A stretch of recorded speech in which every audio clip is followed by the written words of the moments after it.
Give a warm welcome for Mr. Mike Nilsson, guys.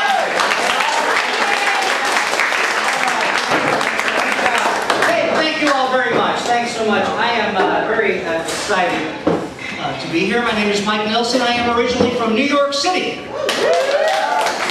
I live here now. My wife is from here. I met her 25 years ago here in Louisville. She won my heart, Kentucky girl with the accent. It was the accent that got me.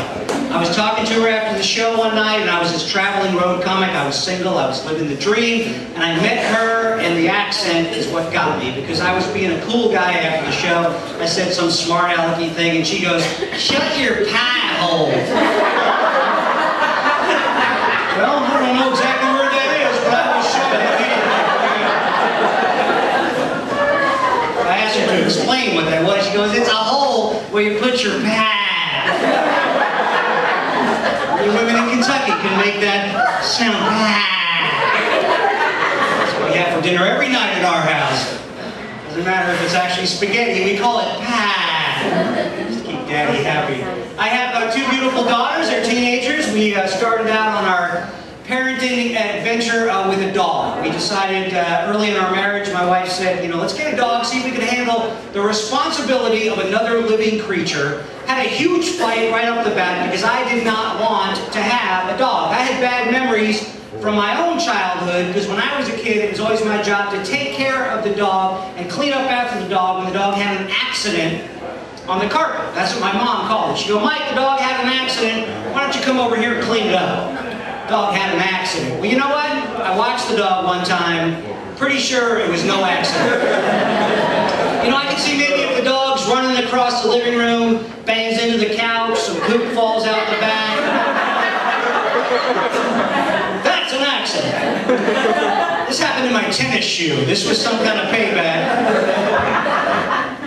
We had to try for 1.5 years before we were successful at being pregnant for the first time.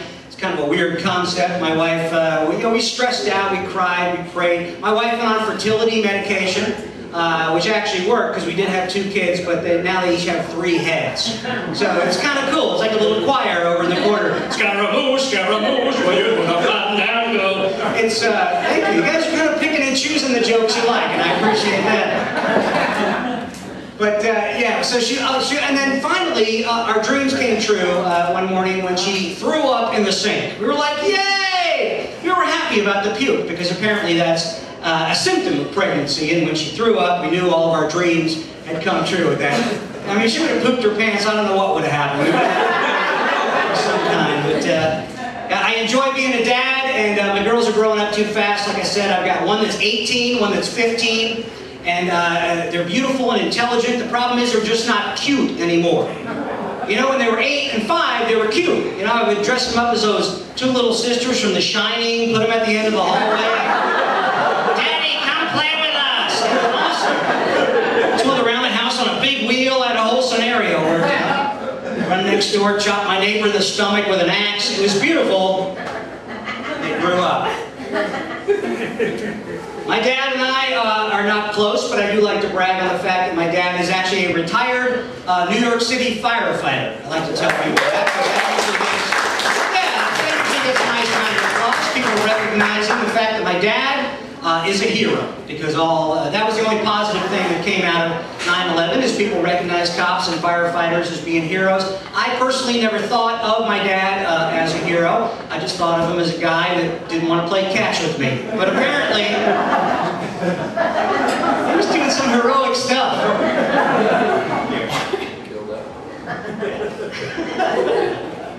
I am wearing the Mumford & Sons starter kit. I got this at Kohl's. Pretty excited. I enjoy living here in Louisville. I actually moved here the same year Rick Pitino came to coach at the University of Louisville. So I enjoyed watching him when he was at UK on the press conferences because he reminded me of every Italian kid that ever beat me up in high school that took my lunch break. Because he looked like something out of a Scorsese movie. Here's this New York Italian guy with the hair and the suit and the shoes, and he's got the accent. He's like, yeah, we had a pretty tough night on the boards. And by the way, I got a body in my trunk. How you doing? Hey, Tubby, get over here. You know, he's got nicknames for all the guys, all the assistant coaches. Hey, Jimmy me 2 times. Let's run some drills. And he left Kentucky. I don't know if you knew that. He left UK and went to Boston. Then he came back and started coaching right here at the University of Louisville. The Kentucky fans were none too pleased about that. In fact, the Kentucky fans were so angry they had to go hire their own Italian gangster coach to take over. So they got Calipari. So now we've got Patino and Calipari. The whole thing is starting to sound like the menu at Olive Garden. Have you noticed? Yeah, I'd like the fire-roasted patinos with Calipari sauce. And a big double shot of Gillespie on the side, because I'm going to drink and drive on the way home. And might as well get started here at the Olive Garden.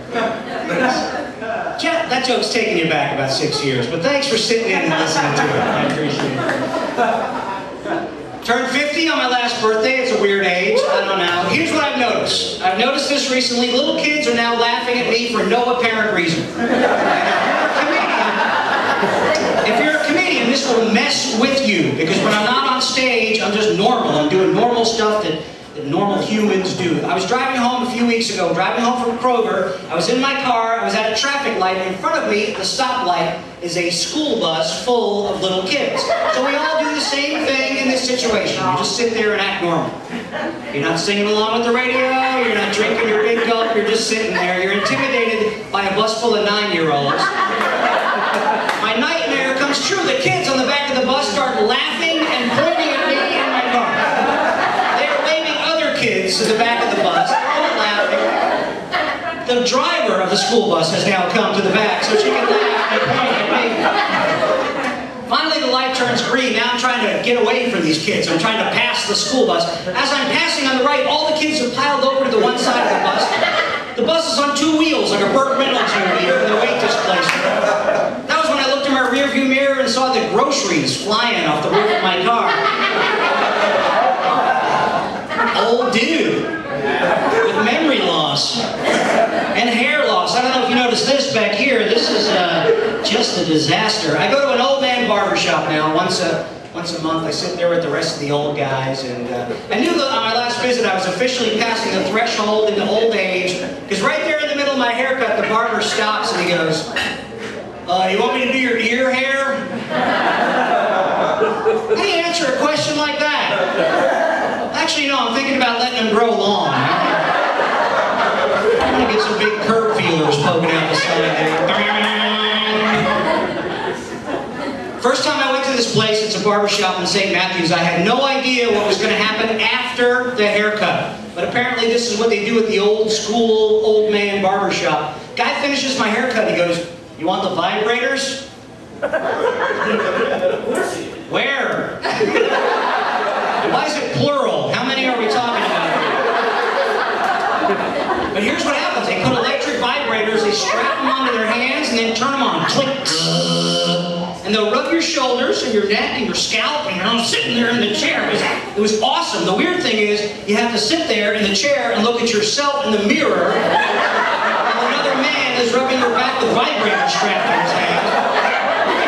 Well, I'm married. This will never work. Thanks a lot, you guys.